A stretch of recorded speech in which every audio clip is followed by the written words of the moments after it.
So now that someone has written into your website or called in, and now they're in the system, now the question becomes, how do you actually start interacting with this person? So you're going to want to start in your clients module here, and this shows all of your clients.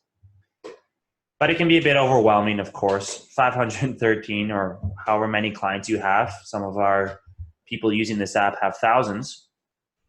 So we made it simpler by creating a nice view called My Active Prospects. So people that you actually have to follow up with. And so this is a lot more manageable, and this is a nice view to make sure that nothing falls through the cracks.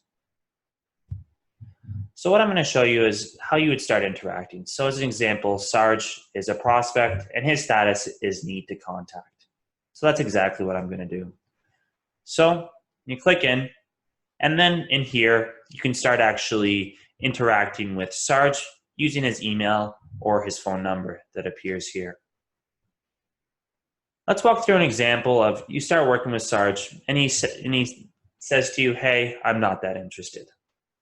Well, you can manage that using the prospect status. So what you could say is, okay, he's actually just going to be a lost prospect. So for this renewal, it doesn't look like it's going to work out. What you're going to notice is that this reason lost popped up, which is nice. So you can click this, and you can actually select the reason as to why Sarge was lost.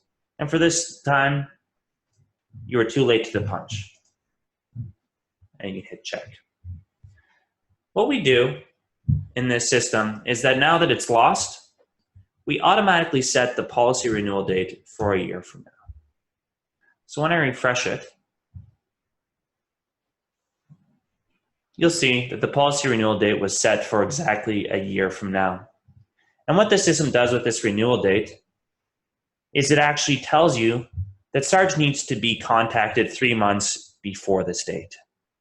So 3 months before August 29th, 2020, Sarge will no longer be a lost prospect. He will then be turned into need to contact. Now that Sarge is marked as a lost prospect, now it's time to move on to the next person. So what you can do is simply go back and choose your next person. You can see Sarge no longer is here because he's no longer considered an active prospect. So let's click another person. Let's choose GIF here. And maybe GIF, you contact him and you actually just got his voicemail. No problem. You can just simply change it to attempted to contact, and he remains an active prospect.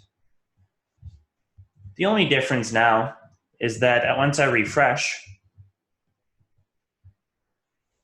that action is recorded in the closed activities. So we can show you here that the status was actually changed to attempted contact. So you have that audit log of what actions have been taken as it relates to GIF. So now you're going to leave GIF for now, maybe move on to Manny here. And you've already attempted to contact him once, but this time you do get through. And he actually says to you, yep, I'm interested. You guys provide great service, but I don't renew for another 6 months. Well, we handle that as well. So what you can do is you can just mark him as contact in future. And then here you can put in your renewal date. So if he said 6 months, we'll go 1, 2, 3, 4, 5, 6, February. Let's contact him middle of February.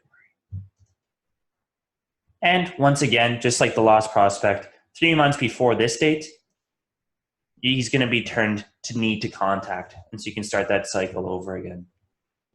The only time that someone would not be changed to need to contact 3 months before their policy renewal date is if you mark them as a jump prospect, meaning you don't want to contact them again.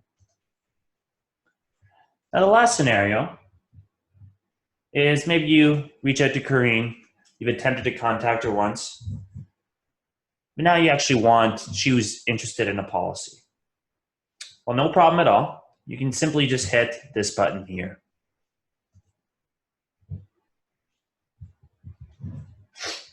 And what I've done now